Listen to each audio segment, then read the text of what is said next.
The most devastating weapon of World War II was not a weapon at all. It was a single sheet of paper that landed on a desk in Berlin on March 17, 1943. Admiral Wilhelm Canaris, head of the Abwehr, didn't see a map. He saw a ledger of industrial ruin. The report detailed a Michigan facility called Willow Run. The data was a statistical impossibility. It claimed the Ford Motor Company was producing a four-engine B-24 Liberator every 63 minutes. To the Nazi elite, this was Hollywood fiction. To Canaris, it was a death sentence. A B-24 required 1.5 million individual parts. German factories handcrafted heavy bombers over weeks. The Americans were manufacturing them like pocket watches. Canaris did the math. If the report was accurate, Germany was no longer fighting a war. They were being buried by an industrial avalanche. This is the forensic autopsy of a cognitive collapse. This is the day German intelligence realized the war was lost to a factory they refused to believe existed.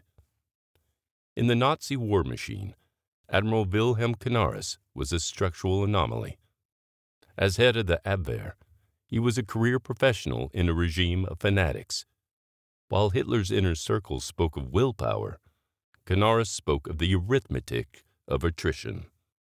By early 1943, the Abwehr's global network detected a shift in the war's industrial frequency.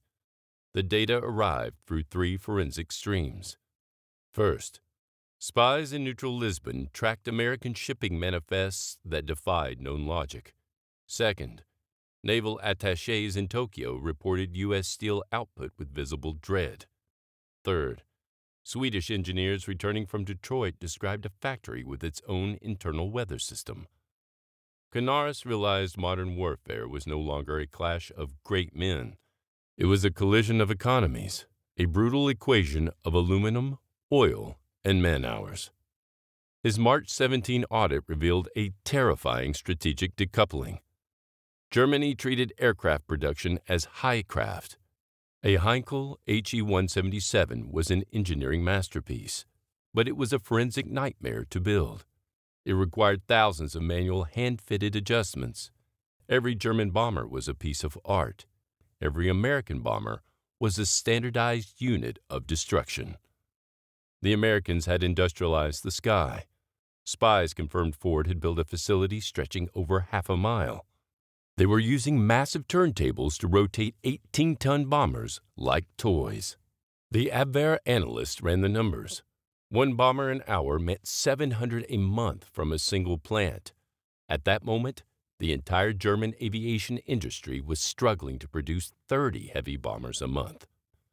Canaris presented this as a mathematical certainty. He warned the High Command that Germany was fighting a linear war, while America had moved to an exponential war. He used the term Rüstungswunder, the armaments miracle. He wasn't talking about Berlin. He was talking about Detroit. But Canaris was delivering a cold shower to a room full of people high on ideological fumes. The Nazi elite, led by Hermann Göring, operated on the cult of will. They believed German spirit could overcome material reality. They mocked the U.S. as a decadent society of refrigerators and razors. To them, Canaris wasn't a strategist. He was a defeatist. They dismissed the 63-minute cycle as a Yankee bluff. They could not conceive of a car manufacturer outproducing the entire Luftwaffe. Canaris knew better. He knew willpower cannot stop an avalanche of steel. He knew the paper in his hand was the ledger of the Reich's ruin. The spies had stolen the truth. Now Canaris had to find someone in a room full of fanatics willing to read it. March 17 was the day the Abwehr accepted the final verdict. Germany was optimized for the duel. America was optimized for the execution. The Willow Run plant was an industrial impossibility. To the German High Command, it was a ghost story. To Henry Ford, it was a point of pride. To the forensic analysts of the Abwehr, it was the center of a manufacturing hurricane. Before 1941, aircraft were built by artisans. They were hand-assembled in small batches. Ford looked at the B-24 Liberator and saw a Model T with wings. He made an arrogant, high-stakes promise. He would build one bomber every hour. The aviation establishment laughed. They called Ford a blacksmith trying to make a watch. Ford ignored them. He hired Albert Kahn, the architect of Detroit, to build a temple of volume. The result was the largest room in human history. Willow Run was a single, continuous L-shaped building stretching for 3.5 million square feet. It was so vast that supervisors used Ford cars to travel from one end of the assembly line to the other. It was a facility that didn't just house a process, it created its own climate. But the real forensic breakthrough was the breakdown methodology. Ford's engineers deconstructed the B-24's 1.5 million parts into manageable subassemblies. They didn't hand-fit components. They used hard tooling and massive steel jigs. In Germany, if a part didn't fit, a craftsman filed it down. At Willow Run, if a part didn't fit, the entire production line stopped until the machine was recalibrated. This was the shift from craft to tolerance. Standardized parts meant that a wing produced in Michigan would fit a fuselage produced in Texas with zero manual adjustment. The logistics were a rhythmic masterpiece. Raw aluminum entered one end of the L shape. A completed, fueled, and flight-ready B-24 Liberator rolled out the other. The building featured a famous 90-degree tax turn. Ford realized the assembly line crossed a county line, which would have subjected the planes to double taxation. His solution was forensic. He installed giant turntables. The 18-ton bombers were physically rotated 90 degrees. This maneuver kept the final assembly within Washtenaw County, specifically avoiding the higher tax rates of neighboring Wayne County. It was a maneuver that proved the Americans were optimizing for every cent and every second. Canaris's reports detailed the 63-minute cycle with surgical precision. By March 1943, the Will It Run jokes were over. The plant was hitting its stride. Ford had moved from batch production to flow production. This was the speed of vulnerability for the Reich. A German factory, like the Messerschmitt works at Regensburg, was a target that could be crippled by hitting a single power plant or a hand-fitting shop. Willow Run was a biological organism. It was too large to be killed by a single blow. Furthermore, the American model was built on redundancy. While Germany struggled to refine the Heinkel HE-177, a grief of a plane that was plagued by engine fires, the Americans were flooding the sky with the plow horse. The B-24 wasn't pretty. It was difficult to fly, but it was manufacturable. Canaris understood the forensic reality. The B-24 was a disposable weapon. The Americans weren't building planes to last for decades. They were building them to last for missions. They could afford to lose 100 planes in a week because Willow Run would replace them in 4 days. This was the arithmetic of the abyss. In Berlin, the technical elite refused to believe the scale. They argued that quality would always defeat quantity. They didn't realize that in a war of attrition, quantity is a quality of its own. Willow Run wasn't just a factory. It was a forensic engine of erasure. It was deconstructing the Luftwaffe before the planes ever reached the Atlantic. But as the Abwehr watched the 63-minute clock, they noticed something even more disturbing. It wasn't just the machines. It was the people operating them. The Nazis believed strength came from purity. Willow Run was about to prove that strength came from mobilization. The master race was about to meet the mongrel miracle. The Willow Run workforce was a direct assault on Nazi racial theory. In Berlin, Adolf Hitler mocked the United States as a degenerated society. He called it a mongrel nation. To the Nazi elite, a country without a pure core was incapable of the discipline required for total war. Forensically, they were wrong. They mistook diversity for weakness. They mistook democracy for chaos. While Germany relied on a shrinking pool of pure men and the brutal inefficiency of slave labor, Detroit tapped into a reservoir of human potential the Reich had already discarded. The Abwehr watched in silence as the data came in. The mongrel miracle was outproducing the master race by a factor of 10.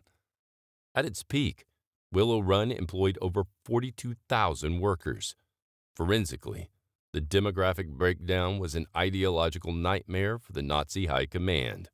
Nearly one-third of the workforce were women. These were the real-life Rosie the Riveters. Women like Rose Monroe weren't just filling gaps. They were mastering the technical art of high-speed riveting and precision welding. In Germany, women were largely relegated to children, kitchen, church. In Michigan, they were building 18-ton heavy bombers. The efficiency was rooted in micro-specialization. Ford didn't need master mechanics. He needed people who could do one task perfectly.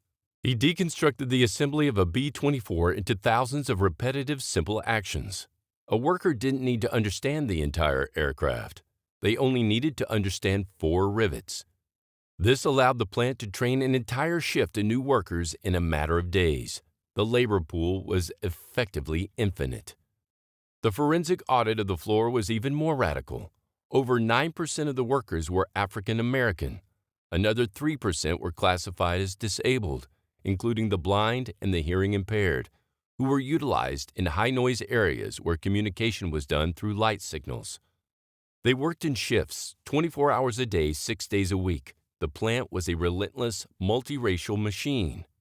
The Japanese naval attachés, Germany's own allies, warned Berlin. They saw the mongrel workforce in action. They saw the B-24 Liberators rolling out with the regularity of a heartbeat. They reported that the Americans had achieved total industrial mobilization. In Germany, the labor model was collapsing. The Nazis were increasingly dependent on forced labor from occupied territories. This was a forensic failure of productivity.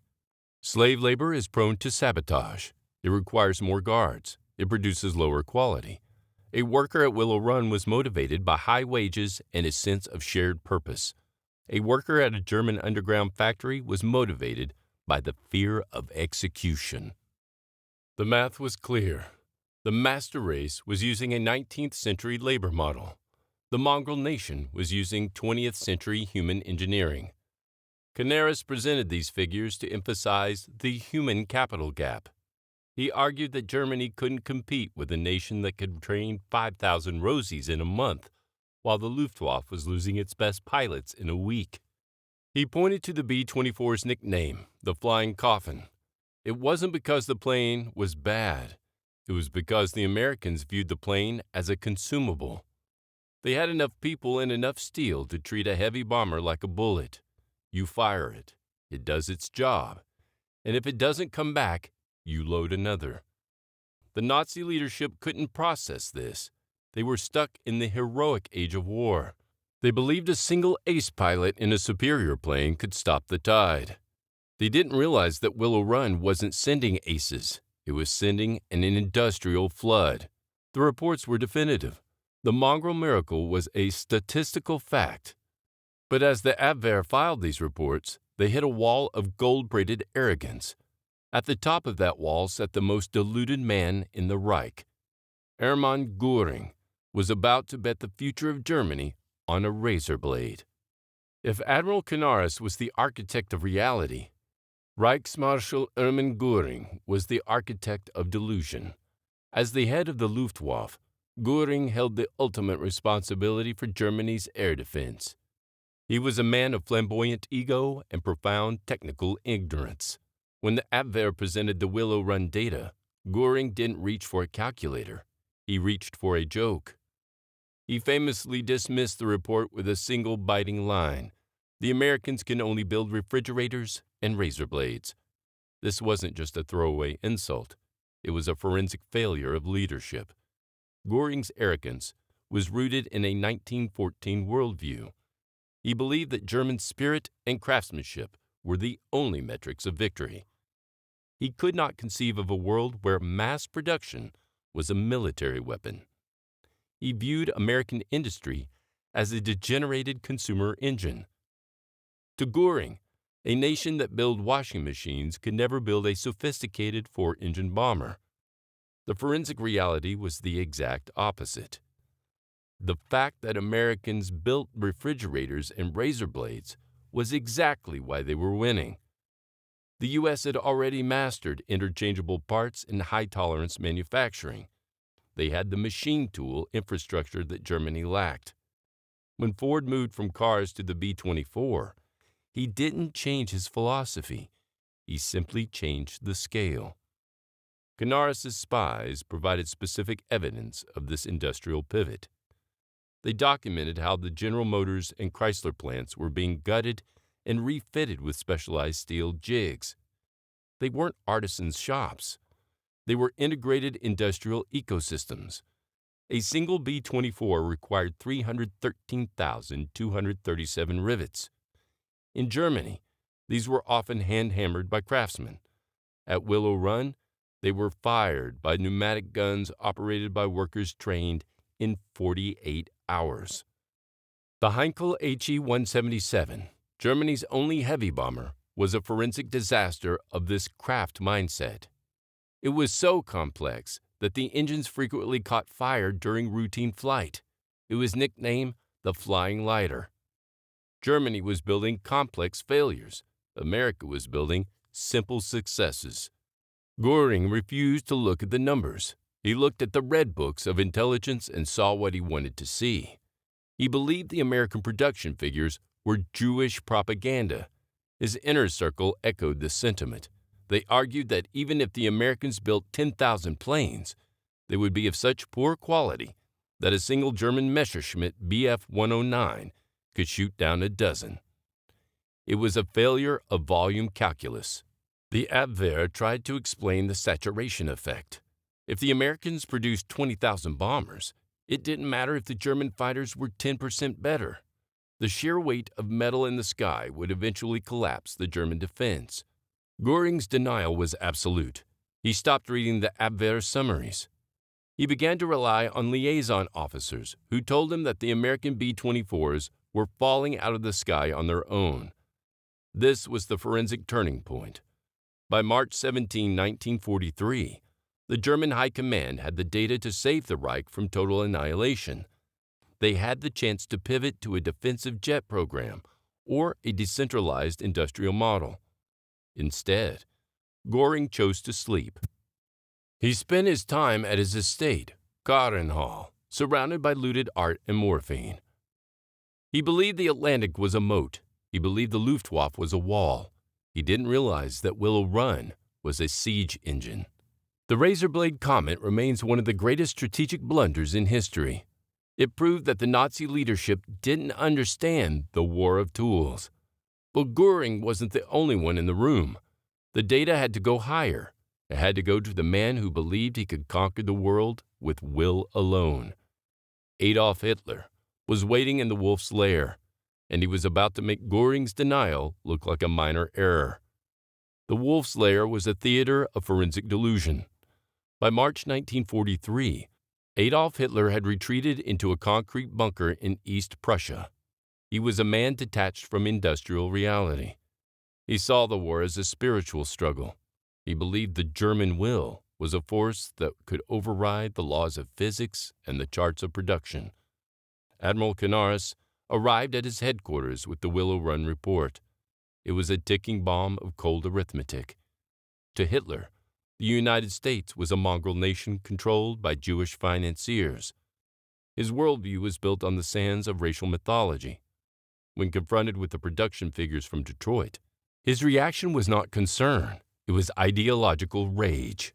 He dismissed the projection of one bomber per hour as astronomical nonsense.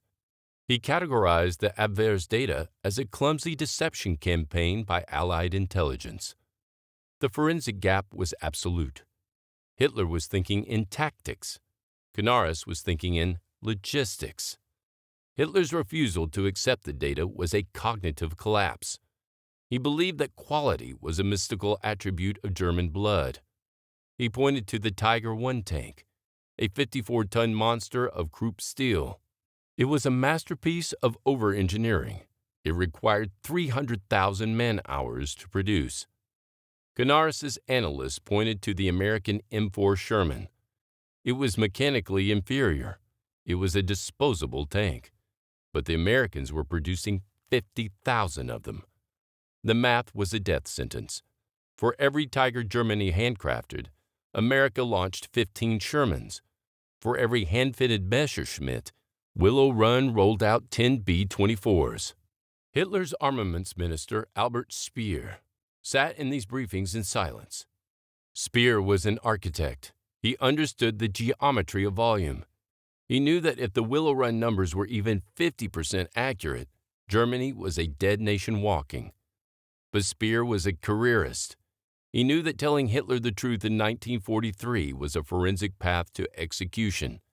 He chose to filter the data. He smoothed the edges of the report. He allowed the Führer to believe that German wonder weapons, the V-1 and V-2 rockets, would render American industrial volume irrelevant. This was the wonder weapon trap. Germany diverted billions of Reichsmarks and its best scientific minds into silver bullets. They built the Me-262 jet fighter. It was a technological marvel.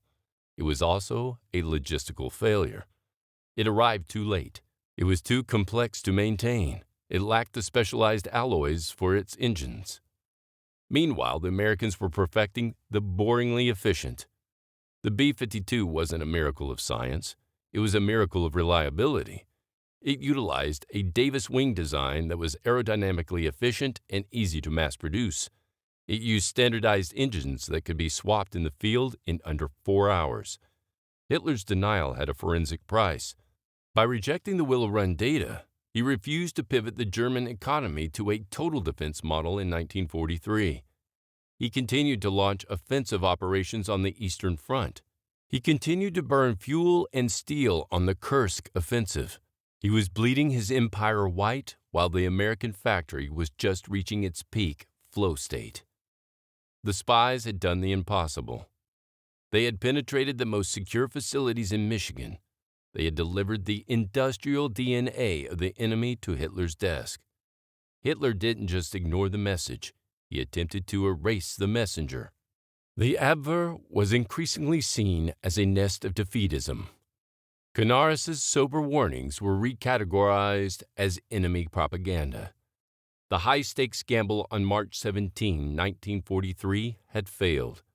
The data had hit the wall of dogma and shattered.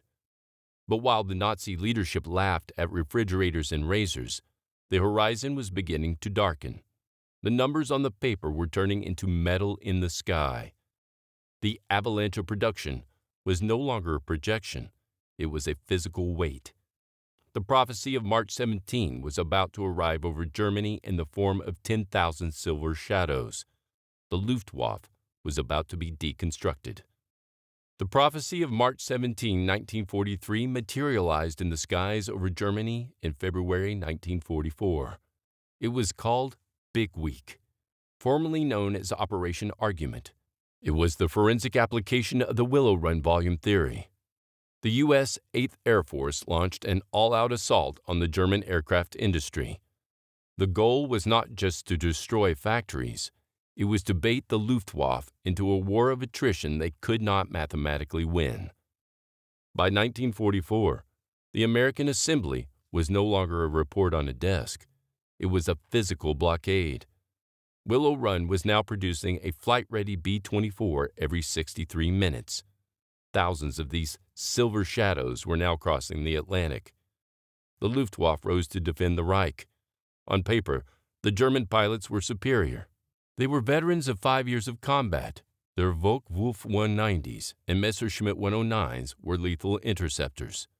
Forensically, the quality of the individual pilot didn't matter. The arithmetic of attrition had taken over. In a single week, the Luftwaffe lost nearly 20% of its fighter pilots. These were the experts, men who took years to train. America, utilizing the same breakdown methodology used at Willow Run, was churning out pilots in standardized 6-month cycles. For every German fighter shot down, there was only a trickle of replacements. For every American bomber lost, 10 more were already fueled and waiting in England. The Heinkel HE-177, the carrier of Hitler's hopes, was a forensic ghost. Only about 1,000 were ever produced. They were grounded by a lack of fuel and a surplus of mechanical failures.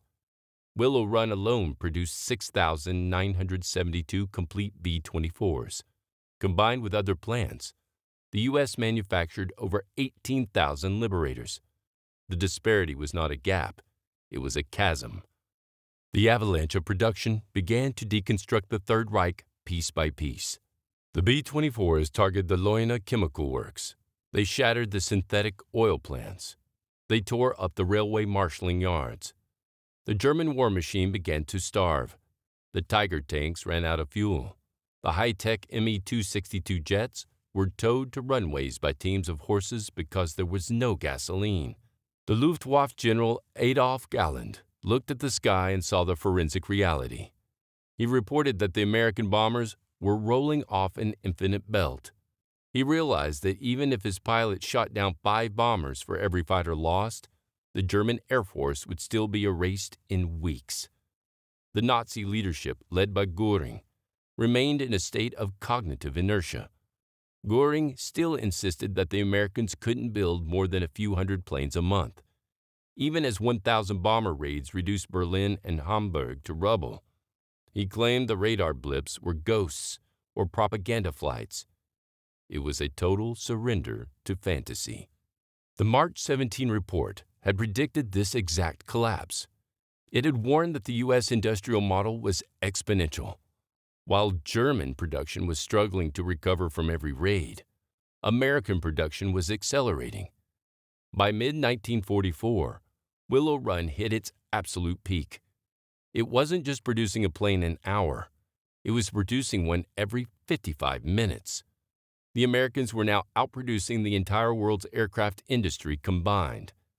The mongrel miracle had achieved the impossible.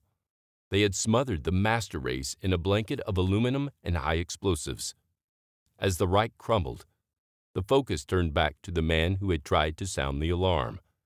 Admiral Canaris was no longer just a defeatist. In the eyes of a dying, paranoid regime, he was a traitor. The price for being right was about to be paid in piano wire. The forensic audit of the war was nearly complete. All that remained was the final settlement of the ledger. The March 17 report was the document that signed the death warrant of Admiral Wilhelm Canaris. In a regime built on the infallibility of the Führer, being right about catastrophe is a forensic act of treason. By 1944, the Abwehr was no longer an intelligence service. It was a target for the Gestapo. Canaris's warnings about Willow Run were recategorized as defeatist propaganda. His rivals in the SS saw the Abwehr as a nest of aristocrats who lacked the fanatical will to ignore facts. The forensic evidence of collapse was undeniable. The oil plants were ruins. The transport network was shattered. The avalanche of production was crushing the German spirit. Canaris knew the end was a mathematical certainty. He moved from intelligence to active sabotage. He shielded the German resistance. He secretly kept Spain from joining the Axis. He communicated with Allied intelligence to save Germany from the industrial erasure he saw in Detroit's assembly lines. The final collision followed the July 20th plot. The failed assassination of Hitler exposed the black orchestra within the military. The trains led to the Abwehr. Canaris was arrested. His personal diaries were discovered in a safe at Zossen. The diaries were a forensic masterpiece of anti-Nazi sentiment. They documented the crimes of the SS and the strategic lunacy of the High Command. They proved Canaris hadn't just predicted the loss. He had documented the moral bankruptcy of the regime. Canaris was moved to the Flossenburg concentration camp. On April 9, 1945, the order came from a vengeful Hitler. Canaris was stripped naked and led to the gallows. He was executed with piano wire to ensure a slow death. It was a ritualistic end for the man who understood the arithmetic of attrition. He was murdered by the dogma that had rejected his March 17 report. As Canaris died, B-24 Liberators from Willow Run were likely flying overhead. They were delivering the final tons of explosives to the ruins of Berlin. The report was correct in every detail. The Americans hadn't just matched German production, they had smothered it. The final tally for Willow Run was a forensic shock. At its peak, the plant produced a B-24 every 63 minutes. Ford built 6,972 complete B-24s and nearly 2,000 more in knockdown subassembly kits, outproducing the entire German heavy bomber program from a single shop floor. That one factory produced more heavy bombers than the entire German aircraft industry managed during the whole war. The U.S. manufactured 300,000 military aircraft. Germany produced 94,000. The spies were right. The arithmetic of haste and the arithmetic of attrition had converged. The High Command didn't lose because they lacked spies. They lost because they lacked the cognitive courage to accept a fact that contradicted their pride. The truth arrived on March 17, 1943. It was ignored. 2 years later, the truth was the only thing standing in the rubble. The ocean and history doesn't forgive a lack of detail. The sinking of the Third Reich was not bad luck. It was a mathematical certainty, created by the refusal to acknowledge the American factory. This was the ultimate clash of philosophies. On one side, the forensic reality of logistics. On the other, the bureaucratic delusion of dogma. The numbers are the final cold verdict. 300,000 planes, 63-minute production cycles, one dead admiral. Germany was built by a myth. America was built by a machine. The smallest crack in a carrier's hull or the smallest line on the intelligence report can undo the largest promise. March 17 proves that in the forensic reality of war, arithmetic is the ultimate judge. The billionaire's nod, the CEO's handshake, the artist's glance. A language spoken without a single word, understood only by those who matter. Your understanding of history is your dialect. If this autopsy of the Reich's industrial collapse was compelling, acknowledge the data by liking this video. Your support is the raw material that keeps this channel running. Subscribe for more stories of strategic brilliance and industrial might. Leave a comment below. What was the more fatal error, the rejection of the Willow Run data or the obsession with wonder weapons? Thank you for watching, and thank you for demanding the whole story.